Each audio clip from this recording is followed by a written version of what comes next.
My name is Katie Rayo, and today we're going to look at the Lee Jackson windows at the Washington National Cathedral and how its history is deeply entrenched in the myth of the Lost Cause.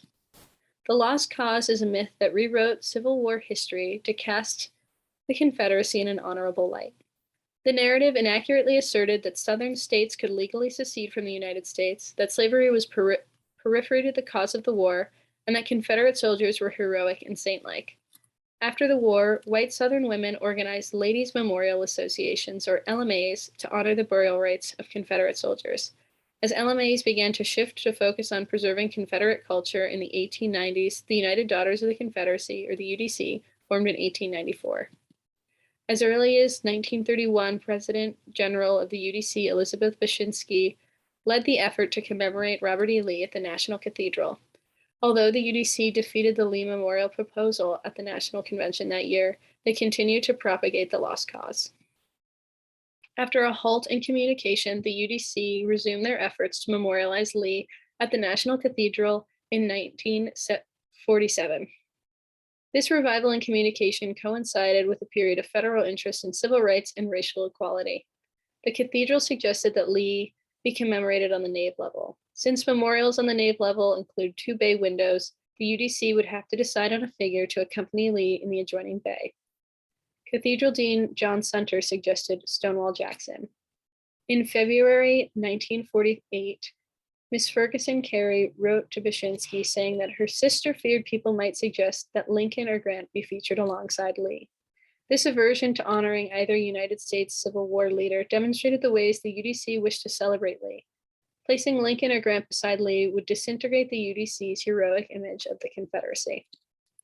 In July 1949, Baczynski claimed that the memorial to Lee would remedy the cathedral's failure to represent a, quote, Southern hero.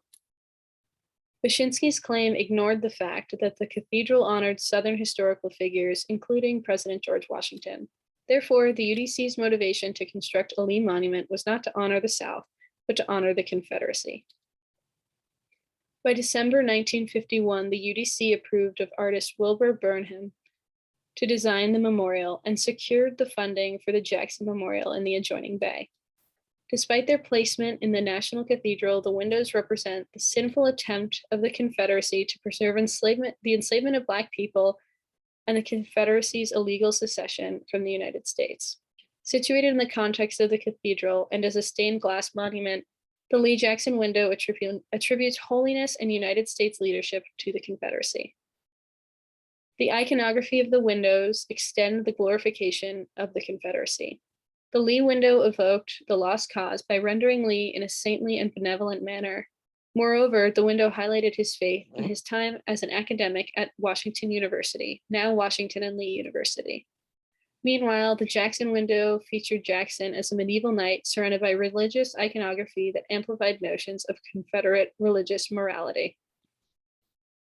The UDC planned their national convention to coincide with the dedication of the Lee Jackson windows on November 10, 1953 in Washington, D.C.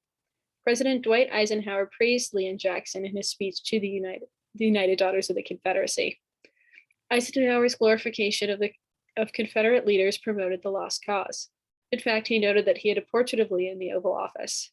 While much of the white South celebrated the new monument, Black Americans in the 1950s identified the historical inaccuracy of the Lost Cause narrative.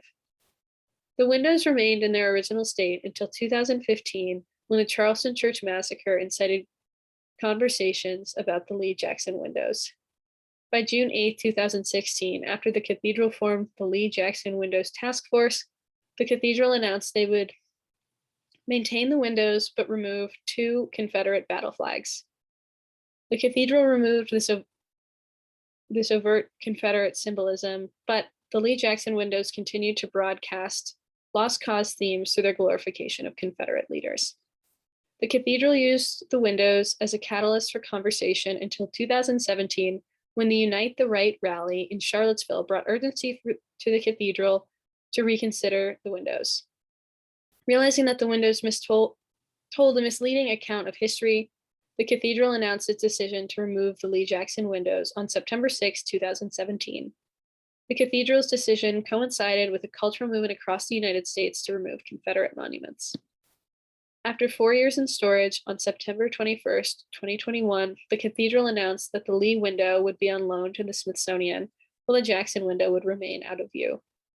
The Lee window will be a part of the Make Good the Promises, Reconstruction and Its Legacies exhibition at the Smithsonian's National Museum of African American History and Culture. The exhibit intends to look at the era of Reconstruction from an African American perspective. On September 23rd, 2021, the cathedral reported artist Carrie James Marshall would design the new windows in place of the Lee Jackson windows. Marshall's window design will engage with themes of racial justice and the history of racism and white supremacy in the nation. Accompanying Marshall's windows will be poetry by Dr. Elizabeth Alexander. Alexander has dedicated her work to telling truthful narratives of the nation's collective history and plans to continue to do so for the cathedral. The Lee Jackson windows functioned as a monument not only to Lee and Jackson themselves, but the Confederacy and to the Lost Cause. As Confederate monuments are taken down across the United States, Americans are forced to reckon with the delusions of the Lost Cause. Occupying an educational space, such as a museum, rather than a public space, Confederate monuments can reveal the ways in which white supremacy has been embedded into the fabric of the United States. Thank you for your time.